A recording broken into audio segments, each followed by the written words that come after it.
So Anne, here at Tynecastle Park today to announce the fact that the 2019 SSE Scottish Women's Cup final is going to be held here. How pleased are you to have that final here? I'm absolutely delighted, actually, because, well, for two reasons, three in fact. We've invested gradually in women's football over the last few years, upped that investment last year, and we will at Hearts be taking full responsibility from November, so the timing is good.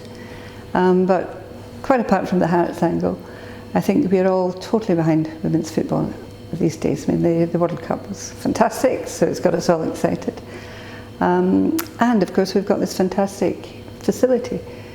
So yes, we want to be invited to host as many of these sorts of games as we can, because I think it will give us a chance to be supportive of the women in this case. And we're doing some other things with under 21s and so on. And we've got these amazing facilities. Let's use them, let people enjoy them.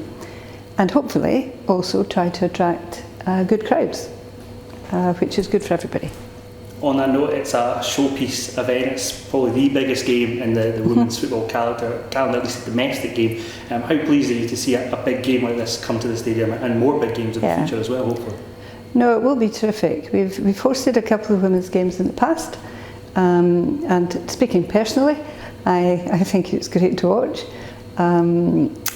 So I think bringing this particular game here is the right thing to do. It will give it the right setting for the status it deserves, and as I say, hopefully we'll be able to encourage a lot of people to come along to the stadium, and that will then give the support to the girls that we all want. I think Tynecastle is the largest stadium that's ever been used for this final.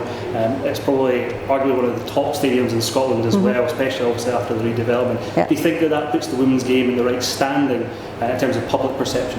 I think it does. I think, as we've just said, with everything that's going on in women's football at the moment, it's time to actually make that, well, we have made a step up, and we've got to keep it going. So I think it's very fitting that the final should be hosted here, and we're delighted. You touched on the fact that obviously there's been a lot of changes going on within the women's side at Heart and Midlothian. You obviously had a game here at Tynecastle Park as well. How pleased are you to see the development of your women's team, and particularly playing at a stadium like this as well? I'm very, very pleased. I came along to the game. I was impressed with the football, but as well as that, just seeing the stands, and clearly they weren't full. One of these days we'll have a full stadium for women's football, but we did have a record crowd, and I'd like to think that exactly the same thing is going to happen with the final. I hope we'll have a record crowd. In terms of that record crowd, obviously last year was the record just under 2,000. What would you say to spectators or people who are fans of football in general to come along here to Tynecastle Park on Sunday the 24th of November? What would you say to them? Well, I would say if you've never been here before, please come and enjoy the experience. If you've never seen women's football before, please come and enjoy the experience. I think some of the technical skills that you see, well, we all saw them in the summer. And yeah, let's get behind the girls and the ladies. It's going places, so we need the support to get behind us.